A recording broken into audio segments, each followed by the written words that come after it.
Nous avons malheureusement assisté à l'explosion de l'hôpital de Gaza. Est-ce un accident de travail de l'artillerie gazaouite du Hamas ou bien la main divine, un clin d'œil d'Akadosh Baruch Hu pour nous dire mes enfants, regardez, je suis encore avec vous. En effet, les images sont spectaculaires. On voit ce missile qui était destiné à arriver jusqu'à Haïfa, donc imaginez la trajectoire du sud d'Israël jusqu'au nord, donc c'était un missile quand même assez conséquent, et ce missile a décidé, à la grande miséricorde d'Akadosh Baruch Hu, de rester sur place. Il a commencé à partir et fait boomerang, il a fait un demi-tour, il a dit non, je resterai à Gaza, et a gentiment atterri sur l'hôpital de Gaza. Au début, le monde entier a accusé Israël, mais malheureusement pour eux, les images sont là. Akadosh Baruch Hu vient nous dire par ce message, cet accident, comme le monde appelle, et nous on appelle ça un message: mes enfants, je suis encore avec vous, je suis avec vous. C'est moi qui vous ai mis ici, c'est moi qui vous sortirai d'ici, un peu comme en Égypte, c'est moi qui vous ai fait descendre d'Égypte, c'est moi qui vous sortirai d'Égypte. Juste gardez la foi, gardez la émouna et gardez les yeux rivés vers le ciel. Et on voit cette semaine des chiffres, des statistiques impressionnantes en effet. Plus de 2000 paires de téphilines ont été envoyées aux soldats sur la demande des soldats. C'est-à-dire que les soldats ont fait la demande, on veut mettre des téphilines, on veut des téphilines, on n'en a pas. Donc d'abord, ce qui est impressionnant, c'est que 2000 soldats n'ont pas de téphilines, n'ont jamais eu la chance de porter des téphilines, et on fait une demande d'avoir des téphilines. Les tzitzit, les talit katan, on n'en compte plus, ce sont des milliers qui partent tous les jours, des dons de tout un Israël qui dit on veut aussi offrir des tzitzit, et pratiquement aujourd'hui, je sais pas, quasiment tous les chayalim portent des tzitzit en tant que protection gilet pare-balles, parce que les tzitzit, ça représente les 613 mitzvot. Autre chose, les bougies de Shabbat, les nérodes de Shabbat. Un nombre incalculable de femmes ont décidé d'allumer les bougies de Shabbat. Pour témoignage, les bêtes rabat reçoivent des coups de fil. Voilà, on voudrait nous aussi des bougies, on voudrait savoir comment faire, qu'est-ce qu'il faut allumer, à quelle heure allumer, comment allumer. Dites-nous, nous aussi on va prendre sur nous. On veut commencer à faire Shabbat. Des restaurants, des magasins à Tel Aviv qui ont décidé de fermer le jour du Shabbat. Des restaurants qui ont décidé de prendre sur eux la cache-route, de ne plus mélanger le lait et la viande. Tout ça, rabotage, je passe en espace de quelques jours, une semaine. D'accord, la guerre, ça fait pas 6 mois qu'elle a commencé. Alors déjà, mais ça fait juste quelques jours. Encore, des sociétés qui filtrent les Internet ont vu une hausse de plus de 30%, d'accord, de nouveaux clients, de nouvelles demandes pour filtrer leur téléphone, pour ne plus avoir accès à tout et n'importe quoi, être la proie de l'Internet ainsi que l'Internet de la maison. C'est-à-dire qu'il y a une demande de Kedusha. Donc on voit ici une demande de Rouhanou, de spiritualité, des garçons qui veulent mettre les tefilines, des garçons qui veulent mettre les tzitzit, des femmes et des hommes qui veulent faire Shabbat, des femmes et des hommes qui veulent se préserver, d'accord, de tout et n'importe quoi, et veulent faire entrer la Kedusha en filtrant. Incroyable, un retour incroyable de Am Israël. Une histoire que j'ai entendue ce Shabbat, dans ce fameux Simchat Torah où ces barbares sont rentrés en Eretz Israël, ils sont rentrés dans une base. Et là-bas, il y avait plusieurs on va dire tours de contrôle, où il y avait des soldats, des femmes.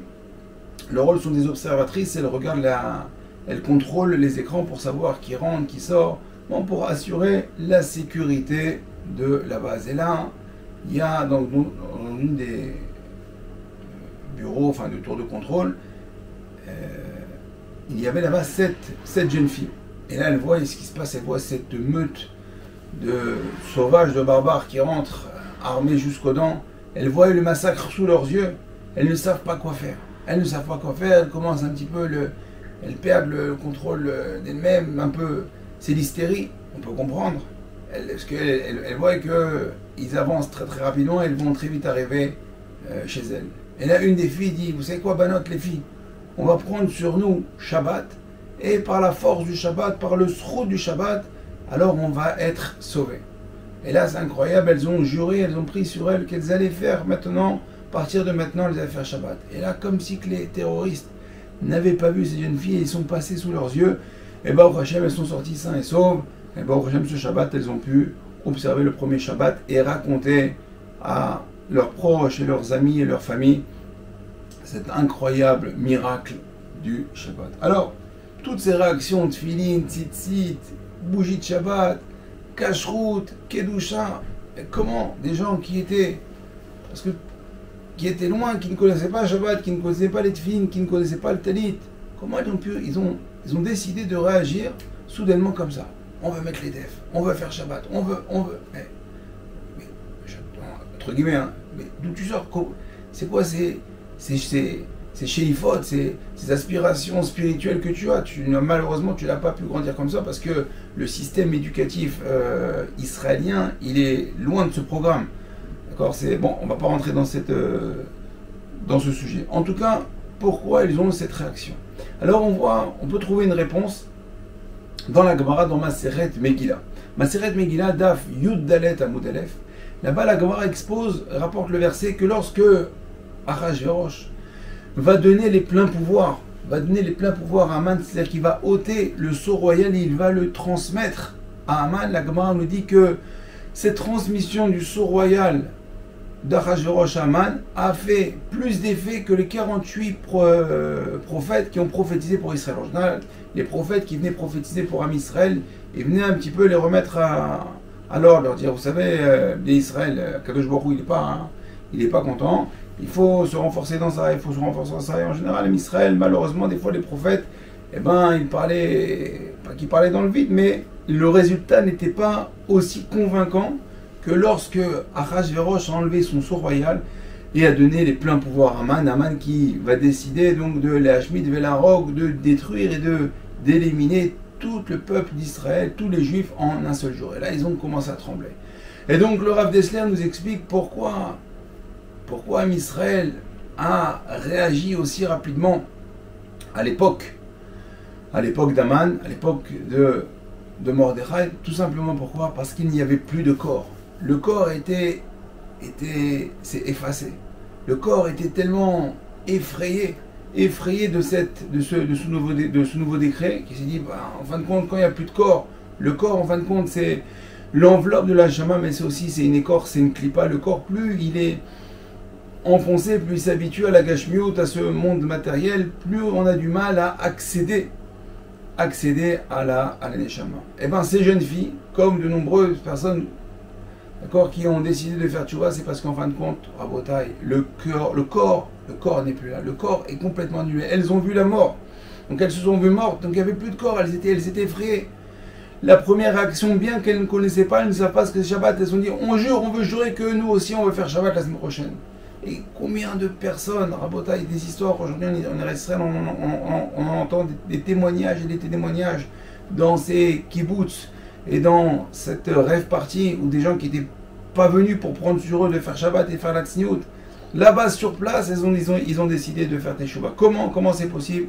La réponse du Rav Dessler, parce que le corps n'était plus là, et quand le corps n'est plus là, donc là, il y a une place pour la Neshama. Donc on l'a vu en une semaine, Rabotai, comme ce missile qui était parti dans une direction a fait un 180 degrés. On voit Am Israël aussi qui était parti dans une certaine direction et qui a fait un grand retour à 180 degrés vers son Borolam, vers son Créateur. Alors je vais vous raconter une histoire qu'on m'a racontée cette semaine, une histoire extraordinaire qui, c'est pas une histoire de la guerre, c'est une histoire qui s'est passée il y a quelques années. C'est l'histoire d'un organisme qui s'appelle Zelazé, un organisme qui est destiné à aider les veuves, les femmes veuves. Alors elle raconte que il y a quelques années en Iran, il y a une femme malheureusement qui a perdu son mari a été tué là-bas par le gouvernement parce qu'il a été soupçonné d'être un méragel, un espion. Et donc cette femme-là n'avait plus qu'au trois faire en Iran. Elle avait une petite fille de 3 ans et demi.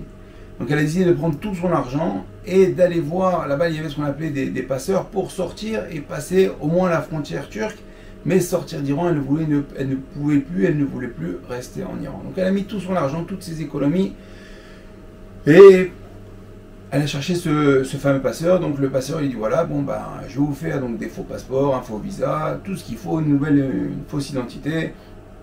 Et donc il lui explique plus ou moins le parcours et le chemin à faire. Donc je vous donne rendez-vous tel jour, telle heure, et les affaires qu'il faut préparer. Bon, alors elle fait ce qu'il faut faire, et le jour J arrive, et donc le chemin commence. Et là, après quelques minutes, d'accord, pour commencer à quitter l'Iran, ce passeur qui était doux, gentil et souriant, d'accord, pour accepter le dossier du nouveau client, là change de tête, d'accord, ne sourit plus, et là devient pire que le diable. Il commence à maltraiter cette femme et son jeune bébé. Il commence à les frapper. D'accord, c'est un voyage en chameau et en âne, un chemin très long.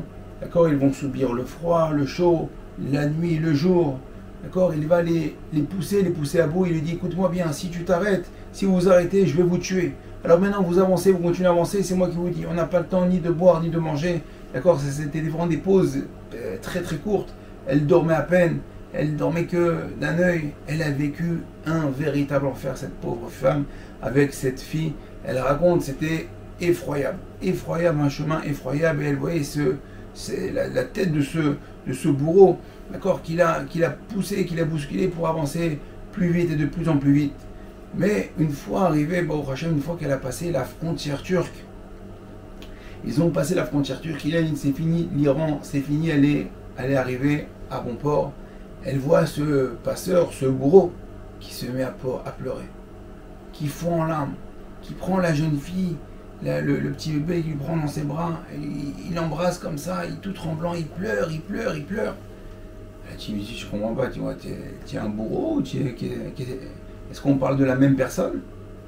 Alors il essaye de sécher ses larmes, de reprendre une voix normale, et il dit, écoutez-moi, je suis juif comme vous, mais j'étais obligé d'agir ainsi pour vous faire avancer, obligé d'agir ainsi pour aller plus vite, sinon on serait encore resté en Iran. Si je t'avais dit depuis le départ que j'étais juif, tu aurais commencé à me négocier des pauses, tu m'aurais dit viens on mange comme ça, et viens on fait comme ça, tu aurais joué sur ma clémence, sur ma miséricorde, et non, je ne pouvais pas. Rabotai, c'est une histoire vraie que de cette association Zelazé, mais de cette histoire vraie qui ressemble à un machal, mais nous on va l'utiliser, cette histoire vraie, en machal, que Akadosh Baruch Hu, il y a 15 jours, il nous a mis dans cette même situation de Chas Shalom, juste pour comprendre, de bourreau. Il a tapé sur la table, il a tapé du poing, il a été très sévère, très très dur, pour nous faire avancer. Et là, il est en train de nous dire à Botaï, dit mes enfants, ne vous arrêtez pas, Chas Shalom, ne vous arrêtez pas, continuez à avancer. Parce que la frontière, pas la frontière turque, mais la frontière de la Géoula, Rabotai, la frontière, on est très très proche. Il a fait ça pour pas qu'on s'arrête, pour qu'on avance beaucoup plus vite, parce que on est à la fin du parcours. Je vous l'ai dit, en quelques jours, des milliers et des milliers de juifs prennent sur eux des choses invraisemblables. Il y a une association qui s'appelle Lev Leachim. Lev Leachim, leur but c'est d'aller dans différentes villes en Israël, taper aux portes, aller dans des bêtes à midrash pour proposer un cours avec un jeune, un moins jeune, leur apprendre la base d'un juif, Kashrut, Shabbat, les brachot. Et en général, il faut trouver de nouveaux clients, quoi. Il faut trouver des gens qui acceptent de prendre sur eux une heure de Torah, 40 minutes de Torah par semaine. Les témoins, les responsables de Lev Leachim sont débordés, ils cherchent des rabbanim. Le standard va exploser. Il y a des gens qui demandent, on veut étudier la Torah. Par quoi on commence? Donnez-nous juste, envoyez-nous des rabbanim, on a soif, on veut apprendre. Pourquoi, Rabotai? Parce que le corps matériel, l'enveloppe matérielle d'Am Israël a disparu. On est maintenant qu'une neshama. Pourquoi? Parce que on est effrayé. Surtout pour ceux qui écoutent les informations, surtout pour ceux qui regardent les images. Ils sont effrayés, ils voient des choses horribles, ils se disent, mais si ça leur arrivait à eux, ça peut aussi nous arriver à nous. Donc il n'y a plus de corps. Donc il reste que la Neshama. Et la Neshama maintenant, elle est en contact direct avec Akadosh Baruch Hu. Alors, on a entre guillemets, malheureusement, on a obligé entre guillemets Akadosh Baruch Hu à être sévère avec nous. Pourquoi? Parce qu'en fin de compte, on est un petit peu, on s'est endormi, on s'est reposé, on n'a pas trop agi. On fait des chouvas comme ça, par-ci par-là. Akadosh Baruch Hu dit, on n'a pas le temps. Le Mashiach, il est là, il est prêt. La Géoula est prêt, tout est prêt. Le Beth Amikdash, il est prêt. Et combien de temps on va attendre? Genre, en fin de compte, c'est nous qui attendons la Géoula. Mais en fait, Akadosh Baruch Hu, il attend plus que nous de nous donner la Géoula. Un peu quand vous achetez un cadeau à quelqu'un. C'est vrai que la personne, elle attend de recevoir son cadeau. Mais c'est lui qui a acheté le cadeau, il est encore plus pressé d'offrir son cadeau. Parce qu'il veut voir la réaction de la personne, il est content, il est heureux de faire plaisir à l'autre. Et bien, Akadosh Baruch Hu, c'est pareil, il est heureux de faire plaisir à l'autre. D'accord? Il veut nous donner ce cadeau. Alors il dit, hey, yalla, allez, on avance, il faut aller plus vite. Il faut aller plus vite. Alors, dans tout ça, dans toutes ces histoires qu'on entend, dans tous ces témoignages de ces familles, de ces filles, de ces soldats, de ces jeunes, trucs extraordinaires. Je pourrais passer la nuit à vous raconter des histoires, toutes les histoires que j'ai entendues cette semaine.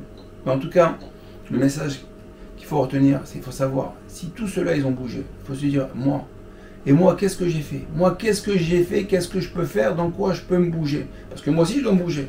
Moi aussi, je dois me bouger, en fin de compte. C'est pas parce que j'ai pas vu la mort. C'est pas parce que moi aussi, j'ai pas vu ces sauvages. Moi aussi, je dois me bouger. Aujourd'hui, il y a des... On n'est pas soldats, d'accord? Mais il y a des soldats qui depuis 15 jours, ont quitté leurs femmes, leurs enfants, leurs parents. Ils sont là-bas, ils sont postés, ou dans le nord, ou dans le sud. Ils ont, eux, changé leurs habitudes. Et ils avaient aussi, ils travaillaient, ils étaient très bien chez eux. Ils ont changé leurs habitudes. Donc, je ne suis pas soldat, d'accord. Maintenant, est-ce que tu es vrai? Est-ce que tu es étudiant de Shama? Dans les yeshivot et dans les kolim aussi, on a changé nos habitudes. On a redoublé d'études.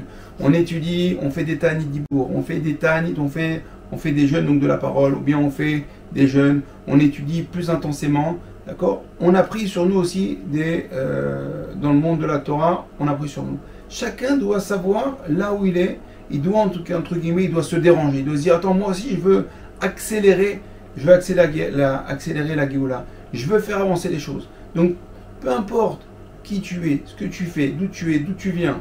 D'accord? Mais tu as vu ton frère juif. On entend des centaines et centaines d'histoires de gens qui maintenant se sont bougés parce qu'ils ont vu la mort. Donc, n'attendons pas, d'accord, de voir la mort. On l'a vu que, de quoi, Kadosh Baruch Hu, il est capable pour nous faire avancer. Donc, on va se dire, attends, bon, bah, on va Hachem, on va anticiper.